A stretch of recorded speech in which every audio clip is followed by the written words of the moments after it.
Hi, and welcome back to my kitchen. Today we're making a really fun, hearty winter meal. So I took this from inspiration from the way that my dad makes chicken pot pie. So he makes chicken pot pie with biscuits. So we're gonna make beef pot pie today. I'm gonna be using a ground Wagyu beef from our farm, and I'm going to be making sourdough biscuits to go with it. So this is from our book, For the Love of Sourdough. There's tons of different really fun recipes in here, but we're gonna take these biscuits, we're gonna mix them up, we're going to bake them on top of our beef pot pie, and it's going to be the best, like heartiest, most delicious meal. So let's get started. So we added all of our dry ingredients into here. So we have our flour, our baking soda, baking powder, our sugar, our salt, and now we're gonna add our butter. So we want to cut the butter in just like you would like a pie crust. So we're going to take our hard, cold butter and we're going to grate it. So this is a little trick that I like to do. It's really easy to mix it into your flour this way. So we're just going to grate up that butter and then we're going to cut it into our flour mixture. Okay, so we're just going to put that in there. It's gotten a little bit warmer. I like to do it when it's really nice and cold. And we're just gonna use our dough hook and we're just going to cut it up. You can use a pastry cutter as well, or a fork, whatever you have on hand. And you're just gonna cut that butter right into your flour mixture. And so once we do that and we kind of make it a nice crumbly mixture, then we're gonna take our sourdough discard and we're gonna pour it right in on top. So this takes a whole cup of sourdough discard. And what you can do with that is, if you want, you can take your dough and cover it up and stick it in the fridge for like a more fermented recipe. So just like the pie crust that we have in our book here, you can make this a more fermented dough by putting it into the fridge. We're not gonna do that today. We're just gonna put the sourdough discard in. We're gonna let it sit for a minute and then we're gonna roll it out into our biscuits so we can get into our pot pie. Just mix up the dough in the bowl just like this. And you really shouldn't have to add anything else to this, but if you are finding that it's a bit too dry, you can add a little more sourdough discard. So the trick to sourdough discard is, if you are working with a sourdough discard that has a little bit more activity. So this one kind of is getting quite flat. See how there's not a lot of bubbles in there? If this had a lot of bubbles in it, when it goes into your sourdough, any sourdough recipe, you may find that you need less flour. So what happens with that is you might find it a little bit more dry. So mine's not dry today because that's pretty flat. But if it was a little more active, I may need to add a little bit of extra discard into it, or even a little splash of water to bring the dough together. If you're working with a flat discard, so if you're working with a flat discard, what can happen is you may find that the dough's a little bit more soupy and you may need to add a little bit of extra flour. So that's just something to keep in mind. Today we use the exact amount the recipe called for, and I'm really happy with that. So we can roll that out and get our biscuits going. But that's just something to keep in mind if you're working with sourdough discard, because always, if there's more liquid in your sourdough starter being more soupy, then you're probably gonna need more flour. And if there's, less liquid in there being a thicker sourdough discard, you may need less flour or more discard. So something to keep in mind as you kind of move through your recipes. But I'm gonna show you how I roll these out to make them like nice and layered and flaky. So you can do these in circles. I find that to be sometimes a bit cumbersome. So I'm actually going to show you a different way to roll out your biscuits. So in our book, if you have, if you're someone who's been here a while, then if you have the book, you know that they are made into rounds. So I am going to show you just a different way of like rolling out your biscuits, because I just find it a lot easier. And especially if you're kind of on the go and you don't have one of those little round things like a biscuit cutter, this is an easy way to make really nice flaky biscuits. So I like to roll this out quite a bit on the counter. You can roll it as thin as you'd like. The more you obviously fold it over itself, the more it's going to be nice and flaky. So this end just needs to kind of come up a little bit.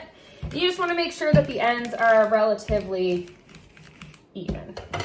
Okay, and then I'm just gonna fold over one side, and I'm gonna fold over the other side, just like that. We're gonna just roll it to kind of mix those layers together a little bit, just like that. If you want, you can even roll it one more time But we're gonna leave this just like that. I'm just gonna make it a bit wider. And the sourdough in there is gonna make these puff up nice and pretty in the oven. So we're just gonna come with our bench knife, or you can use a real knife if you want, and we're just going to cut this right down the middle. Okay, you can even kind of see the layers. And then we're gonna cut it into 4. So there's gonna be 8 biscuits. So you can see how those are gonna like puff up. They're almost gonna be like phyllo-like type pastry when they're on top. We're gonna just cut that into 8. We're gonna leave those. So let's make the filling to our pot pie. And then those are gonna go on top of the pot pie before we put them in the oven. We're gonna brush them with some milk or some butter, whatever you want. I like to brush them with milk. It gives like a really nice kind of like crunchy top to it, and we'll sprinkle them with some salt. So I find that life here on the farm gets pretty hectic. And so oftentimes I'll forget to take meat out for supper. So I like to just, if you find yourself in this predicament and you want to make a quick supper, you can take frozen hamburger right out of the freezer. So this is just Wagyu ground beef right from our farm, so right from our cows.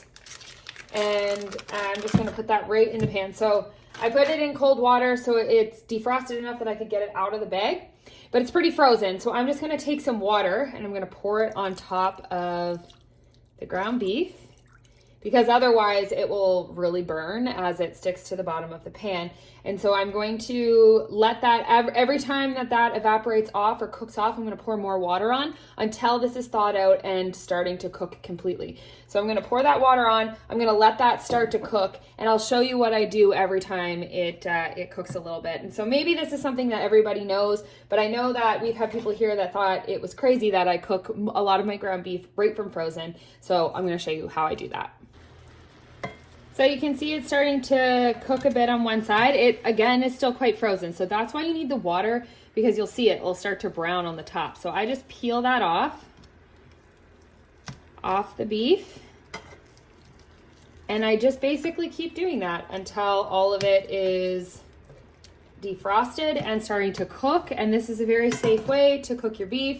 You can just pull it out of the freezer, plop it right in the pan. As long as you keep adding your water and bringing it to a nice sizzle or a nice boil, it will start to fry up and it will become really nice ground beef. So you can see now that the hamburger or the ground beef is nice and cooked.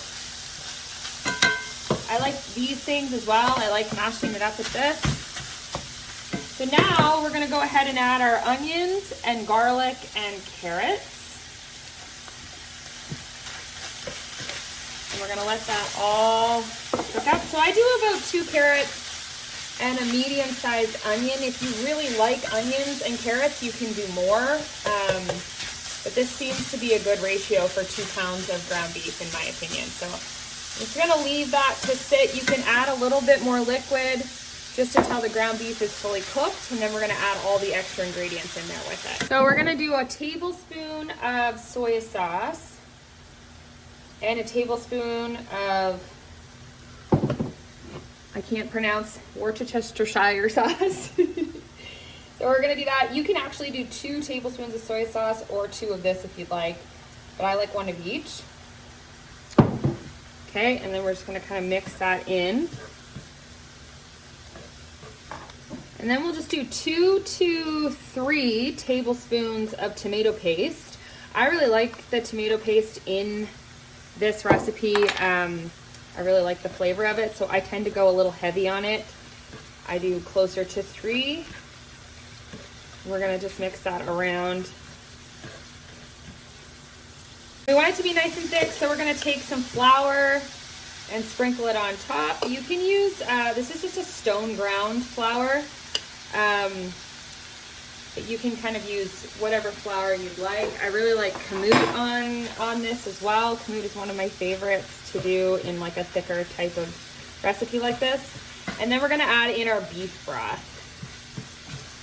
So you can also add some red wine in here. That has a really nice flavor, but I do not have any today, so I am just gonna do water and beef broth. I'm gonna do 2 cups. This is just an organic beef broth. And then that flour will kind of help it thicken up. You can also add a little cream in here as well if you want it to be even thicker. It's kind of whatever your preference is. And we're just gonna let that simmer so that the flour can start to thicken in. It's already starting to do it now. I'm just gonna switch over to, we're gonna turn that up to bring it to a simmer, and you can place a cover on top, and I'm just gonna simmer that enough that the onions and the carrots get soft. And then we're ready for the oven. And then I like to just sprinkle a little bit of salt and pepper on the top there. The soy sauce often gives it enough flavor, but I like a little bit of extra salt in there. So I'm just gonna take this cover, I turned it way down, and I'm just gonna take this cover and set it over top, and I'm gonna let that simmer just until the carrots are a little less crunchy, and then we'll put the biscuits on top and we'll pop it into the oven. So, we preheated the oven to 400 degrees. We're gonna just take our biscuits and we're going to set them on top and as close together as we can get them, oops, without dropping the bottoms off of them. And these will kind of puff up and take up more space, but what I really like about this is it, like, when our kids go and dip up, they just dip up one biscuit and like a big scoop of the mixture underneath, and away they go. So I actually don't have eggs right now, but I'm doing just some cream on the top of these biscuits, and we're gonna sprinkle some coarse salt on top and pop them into the oven for like 20 to 30 minutes. Okay, so we'll put that in the oven and I'll show you what it looks like when it's done.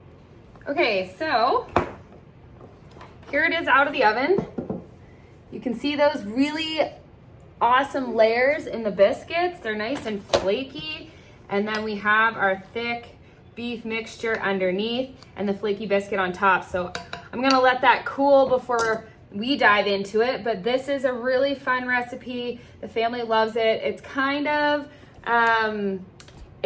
like a shepherd's pie, but not with potatoes. It has the biscuits on top. So it's sort of like a mix between the two, and we absolutely love it. So I hope you enjoy it, and subscribe for more.